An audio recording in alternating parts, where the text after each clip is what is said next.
Hello everyone. In the previous video lecture we have discussed about ideal and real gases. Now we are moving on to the next topic, that is Andrews experiment on carbon dioxide. For a long time it was thought that air remains in gaseous state at all temperatures.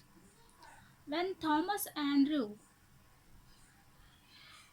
investigated the behavior of CO2 at various temperatures by plotting its isotherm, he studied the change of state from gaseous to liquid. This experiment on Andrews experiment, this experiment on carbon dioxide led to the discovery of critical temperature, critical pressure, and critical volume, which are called as critical constants of a given gas. By knowing the critical constant of a given gas, we can liquefy those gases, or we can observe the change of state from gaseous to liquid state. Andrew used the operators as shown in this diagram. Here he plotted the series of isotherms, that is PV curves, to test the validity of Boyle's law over wide range of pressures. The operators consist of thick-walled glass capillary tubes A and B. This is glass capillary tubes. These are the capillary tubes. This is A and this one is B. Here, these two capillary tubes A and B are kept in water bath. This is the water bath here. With screwing system at the bottom.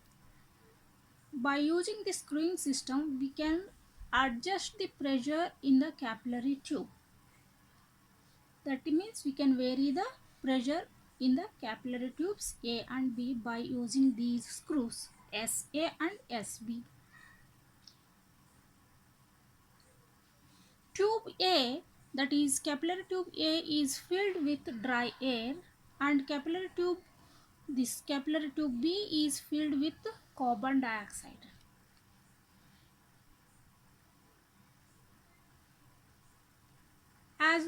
For a long time, that means about 24 hours, and then the ends of the tubes are sealed. These capillary ends of these two capillary tubes are sealed. Then the lower ends of both the tubes, these are the lower ends. These lower ends are immersed in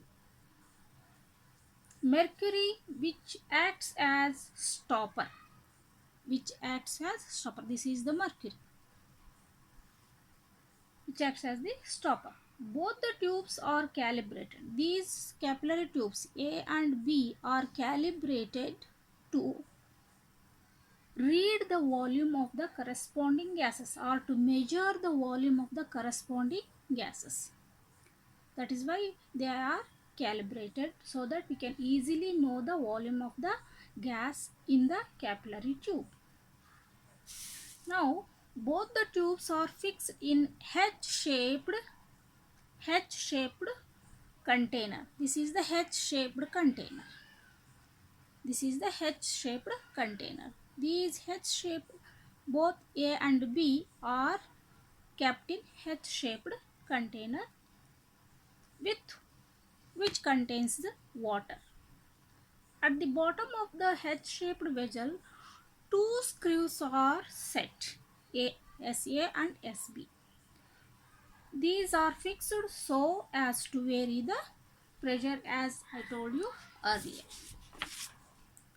Then the tube A is kept at constant temperature. That is, the capillary tube A, which is filled with dry air or nitrogen N2, is kept at constant temperature. And tube B, This one is tube B, capillary tube B, which is filled with CO2, that is the carbon dioxide. At any desired temperature from 0 to 100 degrees Celsius, we can change the temperature of this capillary tube which is filled with carbon dioxide, so that we can change the temperature of this capillary tube from 0 to 100 degrees Celsius. Since the pressure in both the tubes is same, that is in both the tubes are at same pressure, tube A and tube B are at same pressure. By knowing the volume of dry air, that is the volume of the air in tube A, we can calculate or we can find the pressure on CO2 or on pressure in the tube B. Then the experiment is repeated. Once again I repeat, by knowing the volume of air or nitrogen in tube A, we can calculate the pressure in CO2 or pressure on CO2 or pressure in the capillary tube B. Then the experiment is repeated for different temperatures of CO2. I told that the capillary tube A is at constant temperature. We are not going to change the temperature of this tube. We are going to change the temperature of CO2 because the CO2 is the test gas. We are conducting the experiment on CO2. So we are varying the temperature of this capillary tube from 0 to 100 degree. By taking various temperatures, we are observing the change in volume when pressure is applied. For the experiment is repeated for different temperatures of CO2 in tube B. By plotting the isotherms, isotherms means PV curves, that is by plotting the graph of pressure versus volume, we are going to analyze the isotherms later. By plotting the isotherms of CO2 at various temperatures, we get the PV diagram as shown here. These are the nature of PV diagram. Here we have plotted the PV diagram for the CO2 at various temperature. We have taken the temperature at 13.1 degrees Celsius, 21.5 degrees Celsius, 31.1 degrees Celsius, 32.5 degrees Celsius, 35.5 degrees Celsius and 48.1 degrees Celsius. For these temperatures, Andrews plotted these isotherms.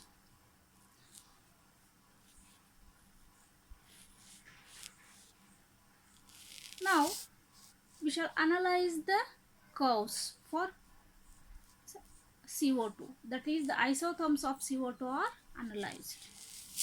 The curves A, B, C, D, the curve for the temperature 13.1 degrees Celsius is A, B, C, D. This is the nature of the isotherm for 13.1 degrees Celsius. The portion AB of the curve at 13.1 degrees Celsius corresponds to the gaseous state of carbon dioxide. This portion of the curve, that is AB of the curve, corresponds to gaseous state of the carbon dioxide. The portion BC, the portion of the curve BC represents the conversion of CO2, that is carbon dioxide gas, into liquid state. That is at this region or the portion, in this portion of the curve, the CO2 gas exists in liquid as well as vapor state. That means this plateau corresponds to the condensation region. Here the condensation takes place. That means in this region The carbon dioxide gas coexists in both the states, that is in liquid and gaseous state. Then the portion CD of the curve corresponds to liquid state. This portion of the curve or the isotherm for 13.1 degrees Celsius corresponds to liquid state of the carbon dioxide. In this region there is no more decrease in the volume, and when whatever the amount of pressure applied may be, but there will be no decrease in the volume. At 21 degrees Celsius, this is the nature of the curve for 21.5 degrees Celsius. Here again EF corresponds to gaseous state of carbon dioxide, FG corresponds to liquid and vapor state of the gas CO2. Then G and H, G to H corresponds to liquid state of carbon dioxide at 21.5 degree Celsius. If you observe the curve for 21.5 degrees Celsius, the plateau region, that is the portion EG, is smaller when compared with the 13.1 degrees Celsius isotherm, that is BC.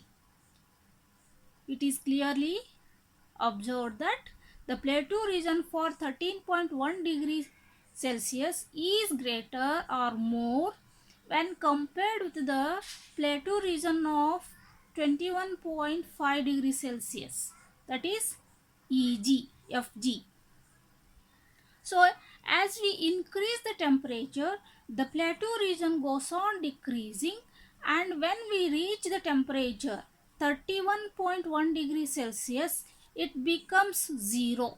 There will be no plateau region. That means at this point, point I represents no liquid and vapor state exists at this temperature.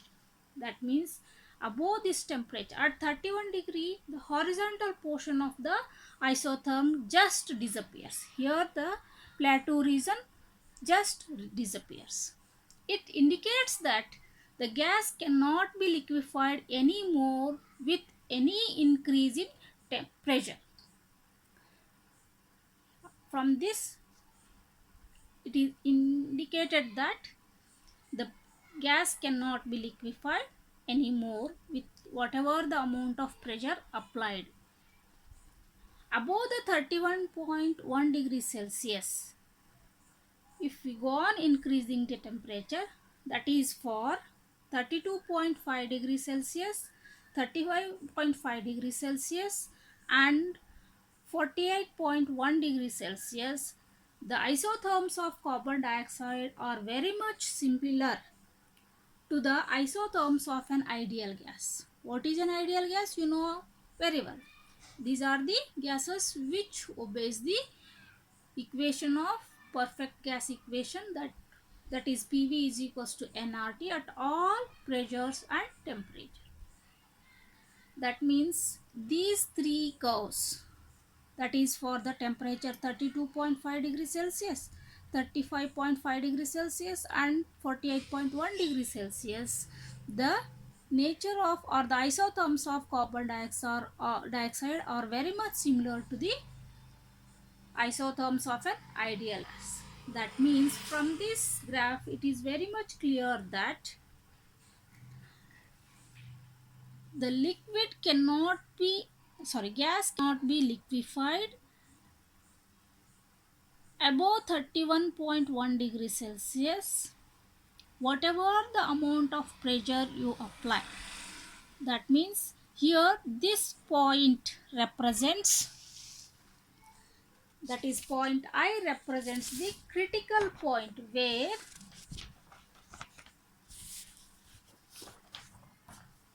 at that point the pressure is called as critical pressure, and for that point the volume is called as critical volume. This is VC. and this one is called as critical temperature TC. Thus, there is no distribution between the gaseous and liquid state of a substance. The horizontal portion of the isotherm indicates coexistence of liquid and gaseous state of the substance. That means these plateaus corresponds to the liquid and gaseous state of the gas.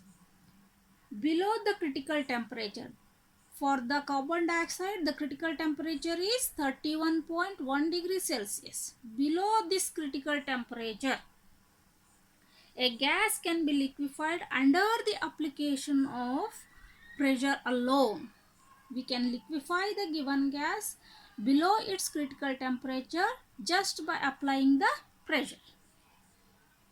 The density of the vapor and the liquid becomes equal at critical temperature. That means at this point, this is called as critical point. At this point, density of the vapor and the liquid will be same.